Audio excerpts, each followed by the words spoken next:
They are Amaewhule, the Deputy Speaker, the Honorable Major Jack, the Leader, the Honorable Lolo Okwende, the Honorable Bernard Uba, the Honorable Barile Wako, the Honorable Tony Adoki, and the Honorable Solomon Wami.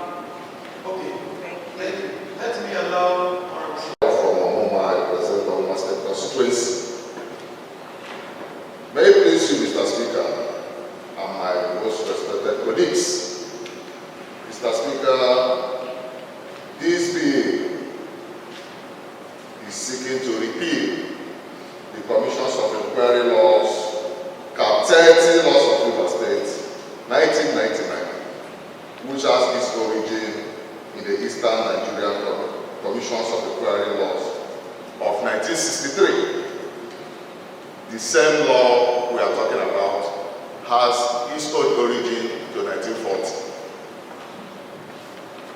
Mr. Speaker, we are seeking to repeal this law and to re-enact the River State Commissions of Inquiry law for the holding of commissions of inquiry and for other matters related thereto.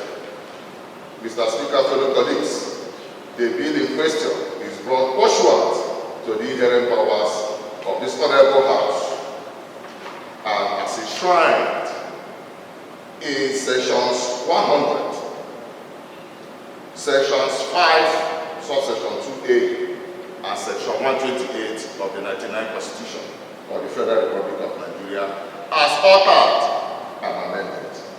Mr. Speaker, this particular bill in question has so many merits and advantages.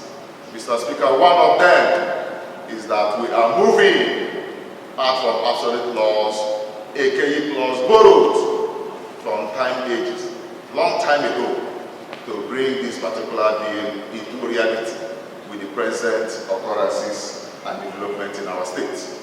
Mr. Speaker, if you look at the length and breadth of this particular bill, it will help River State to grow as a state that has modern laws for good governance of our people. Mr. Speaker, I have led the debate. Let my colleagues support this particular bill to its success. Thank you, Mr. Speaker.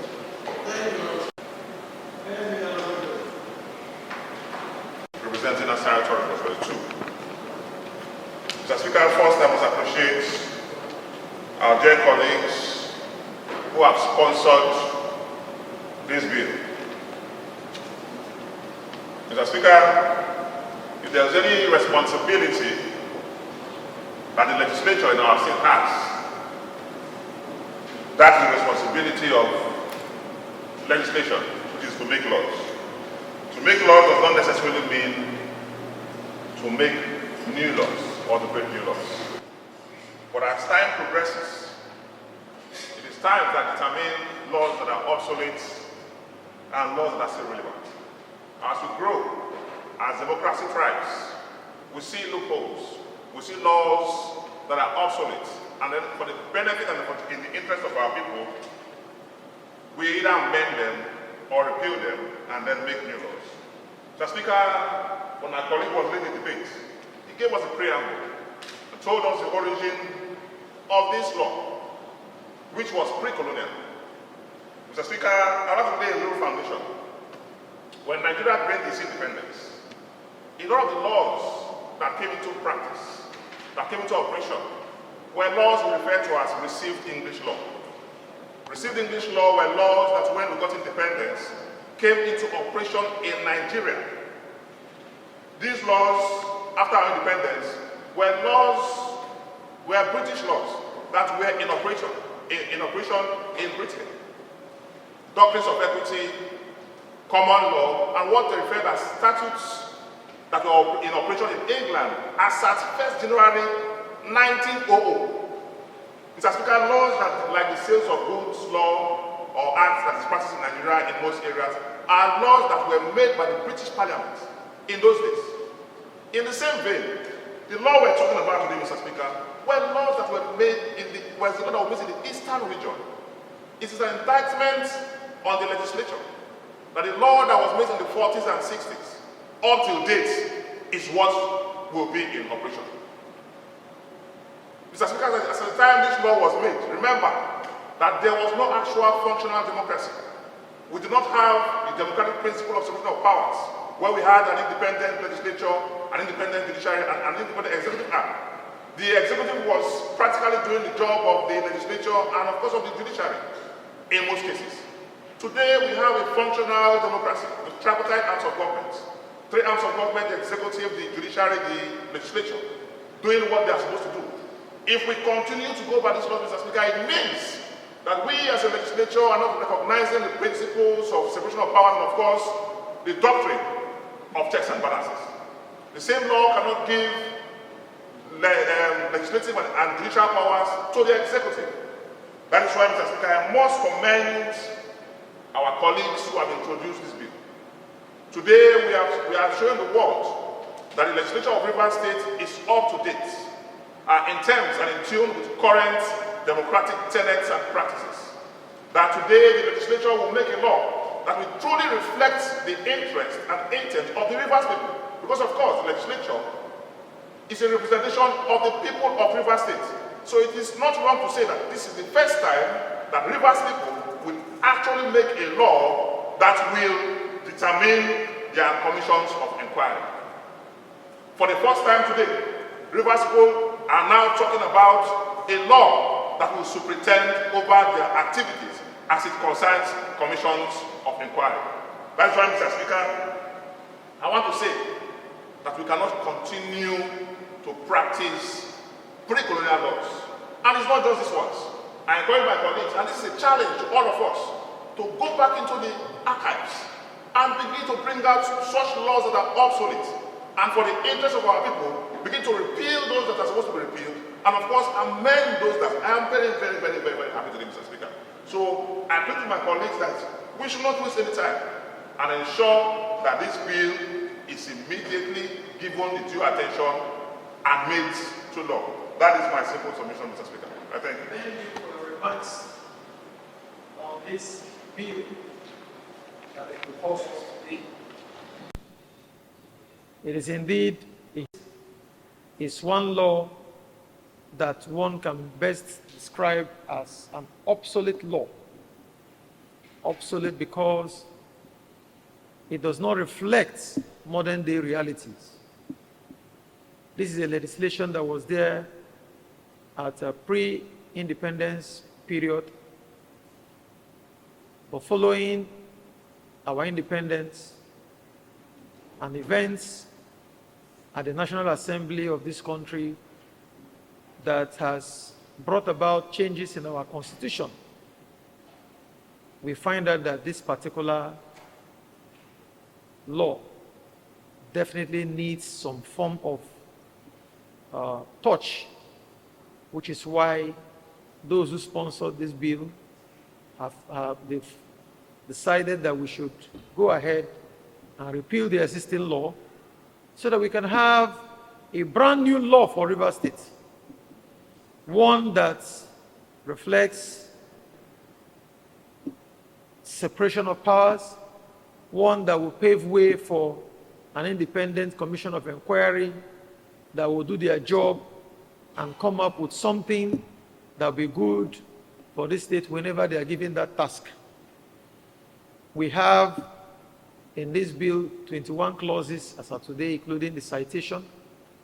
But one key thing about this bill, from what members have said, is that the powers donated to this House of Assembly in sections 128 and 129 of the 1999 Constitution, which is powers to inquire, to investigate, to call for witnesses and all that, is vested in this House of Assembly. We have those powers. But what this law seeks to do, what this bill seeks to do, is to repeal the existing law and allow for the Commission of Inquiry to exercise some of those powers in section 128 and 129 of the 1999 Constitution as altered.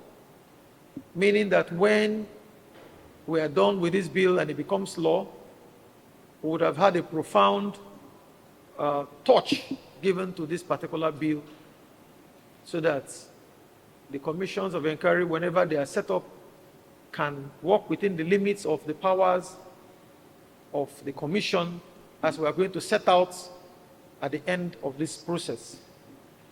The existing law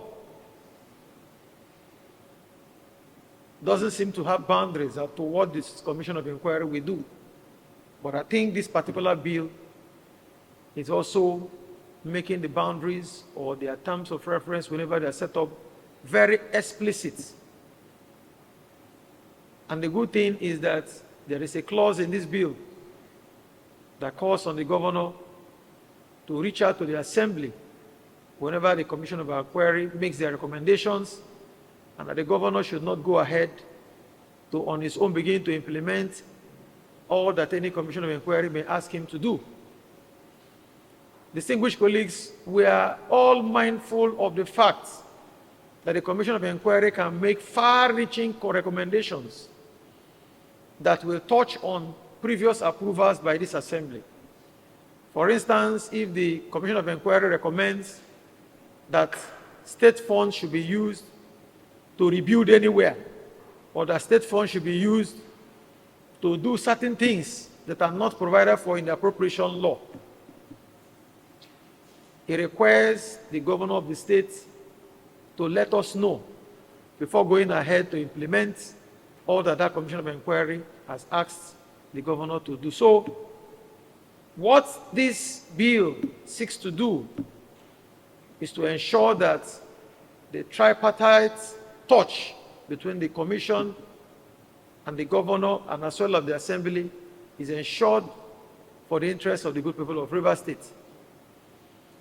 But we have also ensured, from what I've read in this bill, what the sponsors are saying is that the commission of inquiry should concentrate on the areas that the law has said it should concentrate on. So the bill definitely will take care of the powers to issue commissions of inquiry, the particulars of the commission, of course, the forms of summons, form of warrants, interpreters, use of evidence, and the procedures in respect of contempt generally, and the procedure in respect of contempt not in the presence of commissioners. So it takes care of all those things that we find as issues in the current law. Members have also identified the fact that some of the penalties in the current law, the amount attached to those penalties are no longer in tandem with modern day reality, a situation where someone will have to pay, say, about 10,000 naira as costs to the commission in the event that the commission has to spend to compel the person to appear before her. So 10,000 naira that the wrote in the previous law, or in the existing law, as you may have it, is quite infinitesimal. It's only proper that we review the figure. So what the sponsor of this bill did is actually to increase some of the fees so that they will reflect modern day reality. We know the value of our Naira today. So something that used to be penalty as far back as 1963 or in 1999 certainly will no longer hold sway in today's Nigerian economy. So it's only proper that the assembly that has the authority by virtue of sections 128 and 129 should look into the existing law and come up with very meaningful changes that will reflect today's realities and strengthen commissions of inquiry whenever they are set up by the governor. So I think this will do the state a lot of good, and we believe that at the end of the day, it will also ensure that separation of powers between the executive, the legislature, and the judiciary is not tampered with the use of the commissions of inquiry. That's exactly what this bill seeks to do, and it's our prayer that it turns out well for our people if it is finally passed by this August Assembly. Honorable members, let me once more commend you for your contributions, and I believe we can make progress on this bill. So debate, motion for closure of debate, the ayes have it. This bill is hereby committed to the House Committee on Judiciary, and we expect the House Committee on Judiciary to present their reports within 1 week. We're asking them to publish this bill and the notice for the public hearing on a national daily. They must make sure that the public hearing is held, and we want their reports presented to this August Assembly in 1 week. Clerk, what do we have on the other paper? What next? Incident in our state on 7 October 2024, where witness institutions, where thugs, miscreants, and malevolent minds invaded various local government secretariats in our state. The Speaker, in line with Order 24-4, you referred the petition to our committee. The Speaker, I know that the committee had promised that we shall expedite actions and make sure that our report is out in as short time as possible. Mr. Speaker, the voluminous nature of the report and the very, very tasking nature of the job has made it a bit difficult for us to conclude within the time frame that we promised. Mr. Speaker, what we saw was not what we expected. In fact, the number of witnesses and people we have had to interview has made the job very tasking. But Mr. Speaker, we thank God that as we speak, over 75% of the job, over 85% of the job is done, as we have almost exhausted the list of people we invited to interview. As I speak to you, we just have a few number of people to conclude our report. So Mr. Speaker, I want to plead with you, and of course with this honorable house, to give us a little more time so that we can do a proper job. Mr. Speaker, we also want to thank you for enabling us as a committee to hire consultants to work with us to be able to evaluate the nature of destruction of witness and also to put a value to them, because as a committee we felt that it won't be proper to just bring a report and not attach values. We want to know, people should know the value of destruction that was seen, especially in specific local government, so that assuming the House wants to advise on maybe reconstruction or the acquisition, we will know how to attach figures to them. 7th of October 2024 has just told us that they are not done with the reports. So is it the opinion of the House that we extend the time given to them to enable them conclude with their work? Is that the view of the House? Yes. Honorable members, anybody saying anything different? I think that's the view of the House. So it's the view of the House that we should extend the time. So honorable members, I think that it is best that we give the House Committee on Public Petitions more time to finish their job of fact-finding on the events of the 7th of October 2024. This House is empowered by Section 103, Section 128, and 129 of the 1999 Constitution to investigate. We have powers to summon individuals to find out what happened or what is happening in our dear states. And that is why this committee is doing their job. So we'll allow them some time and hope that their reports will be presented to this House so that we can make progress for our dear states. On that note, I think we're done with what we have. Clerk, any other matter on the other paper?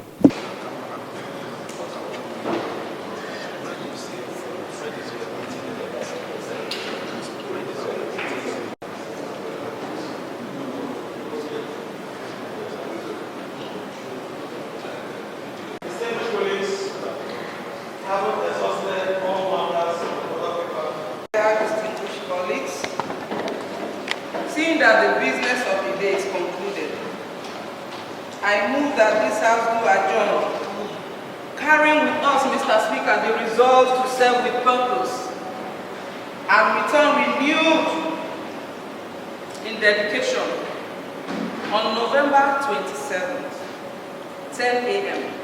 to serve Rivers people more. I so move, Mr. Speaker. Thank you. My respected colleagues, I rise to second a motion every moved by the Deputy Leader. I so second. Distinguished moved and seconded for adjournment of this House. This House stands adjourned to Wednesday, 27th day of October, the year of our